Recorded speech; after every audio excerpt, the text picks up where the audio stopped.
Hello friends, welcome once again to Blessed Excellence Center. In our last class, we looked at the main steps of purine de novo synthesis part 1. Today we are going to look at the part 2 of it. Remember this formula I gave you that time, G squared Tg dot arrow dot caft W, okay? Your presenter remains EB Christian. Now let's do a review again on the keynotes as I've given you in the previous video.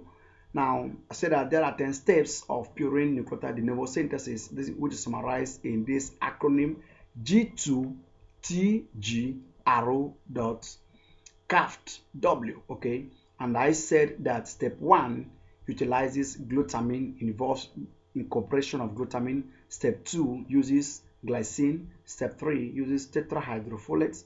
Step 4 uses glutamine. Step 5 involves ring closure, which I've explained in the previous video. I would like you guys to watch all these videos in series so that you'll be able to understand the de novo synthesis of purine nucleotides proper, okay? In this video, we're going to look at step 6 to step 10, which involves in step 6, incorporation of carbon 4 oxide. Step 7, aspartate is added. Step 8, fumarate is released. Step 9, tetrahydrofolates is incorporated, added. Finally, step 10, water is released and ring is closed. It's very important you take note that from step 1 to 7, apart from step 1 and 3, utilizes energy. That means step 2, step 4, step 5, step 6, and step 7 uses energy. And since they use energy, they are driven by a group of enzymes called synthetase. Now let's go to step 6 and see what happens there. The 6th step of purine de novo synthesis involves the addition of carbon dioxide, CO2, to the product of the 5th step, that is 5-amino-imidazole ribonucleotide A, forming carboxyamino-imidazole Ki. The reaction is carboxylation and as such driven by a carboxylase. Look at the pathway here. Remember this reaction very well. This is the structure that was formed in the 5th step where we ended in our last video. Now, this is called 5-amino-imidazole ribonucleotide. So to this compound now, you add carbon 4 oxide, CO2. If you incorporate carbon 2 oxide, look at where the carbon 2 oxide is attached here. You have it here, minus 0, 0 carbon, OO carbon, okay? And you have this carbon here. So that is the only difference between this and this. This is what you need to get to make the pathway easier for you. By the time you understand this, you will not be scared of the bulky nature of the pathway. You get it with ease and simplicity. It's just a repetition.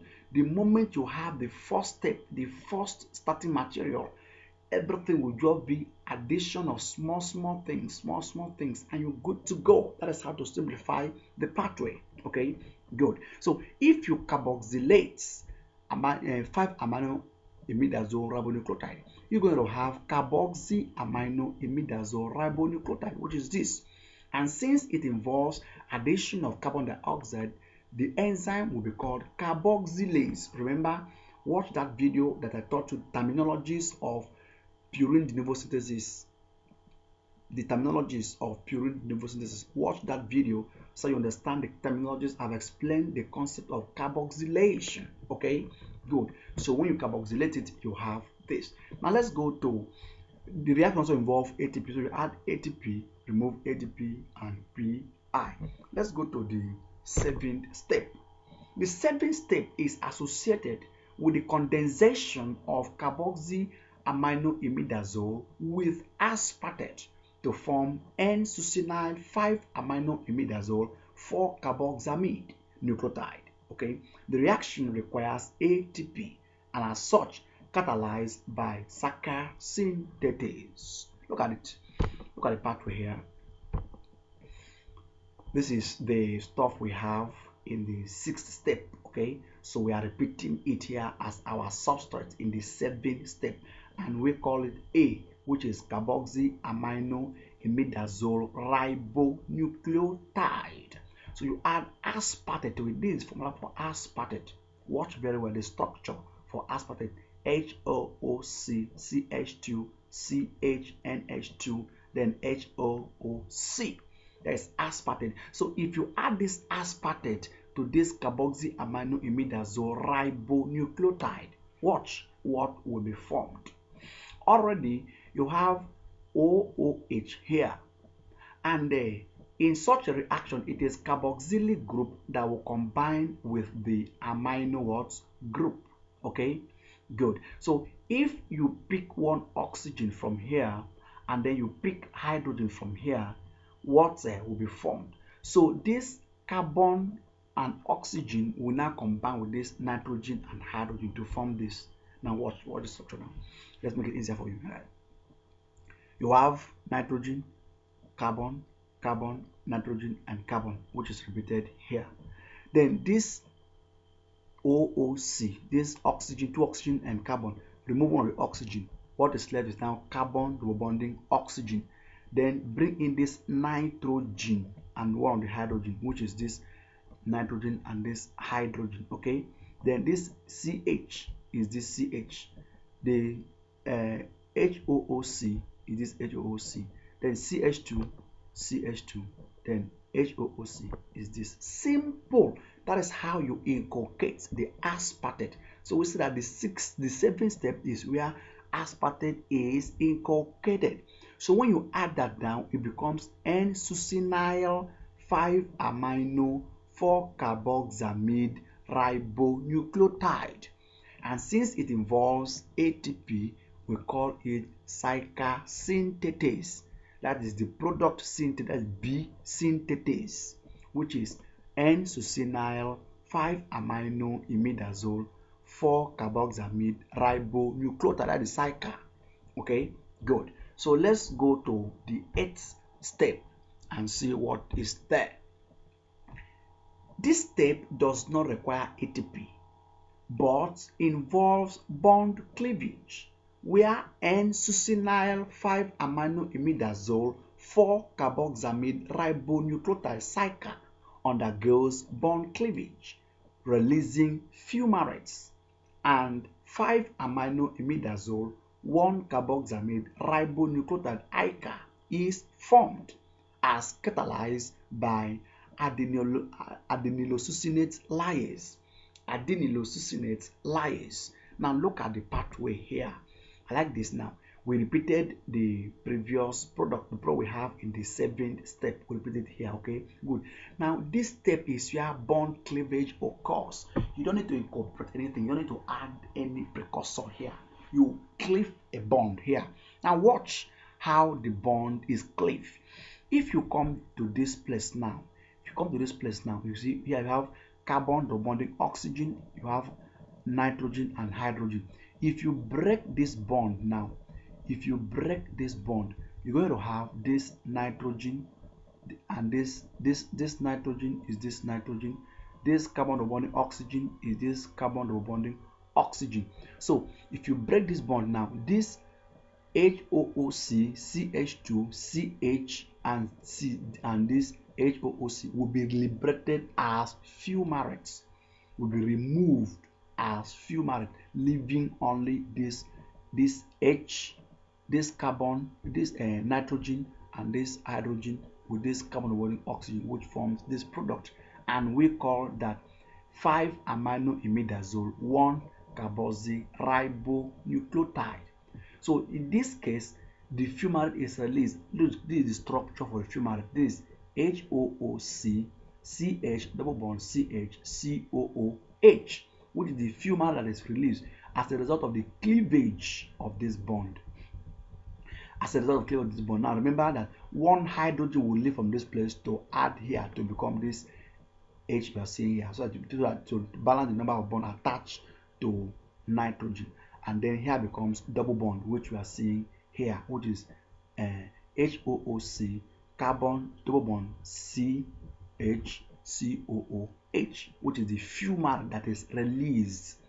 An enzyme that breaks bond are called lyase. That's why we call it adenylosuccinate lyase. That's the enzyme that drives the reaction. Okay, so let's go to the 9th step. This reaction is the second formulation in purine nucleotide de novo synthesis. It involves addition of formyl group CHO from N5N10 methylene tetrahydrofolates to 5-aminoimidazole 1-carboxamide ribonucleotide ICA, forming formyl 5-aminoimidazole 4-carboxamide ribonucleotide VK. Now look at the mechanism of the reaction. Remember, this is the product of the 8th step, so we'll just repeat the way it is. Now, this is the second, I told you, of formulation reaction. The second step where formyl group is added, and formyl group is usually added to the amino group. So this is where you have amino group, okay? So to this amino group, you add formyl, which is carbon, double bond, oxygen, and hydrogen. Simple. This is just the difference. You see, just pick this small point. That's where the whole reaction is. Every other component is repeated. So if you add the formyl group to it, you form this. And then the formyl group is coming from N10 formyl tetrahydrofolates.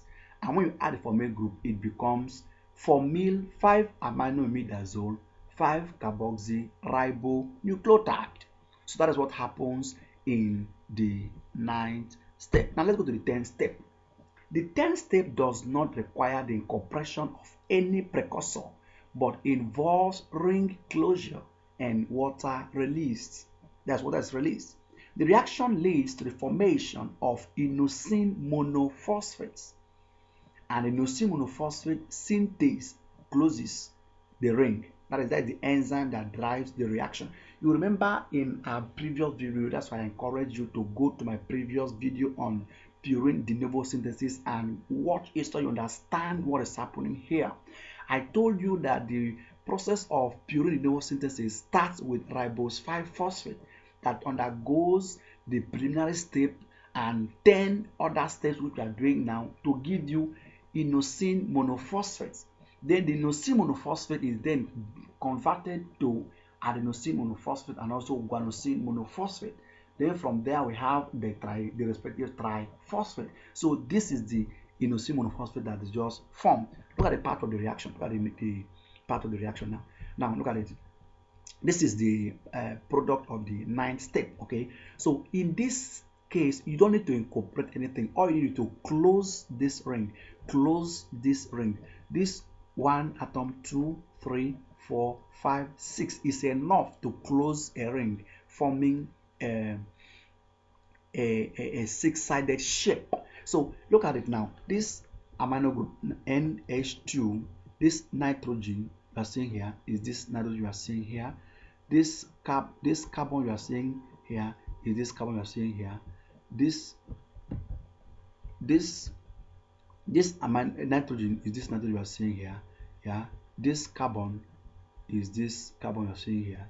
Then this carbon is this carbon you are seeing here.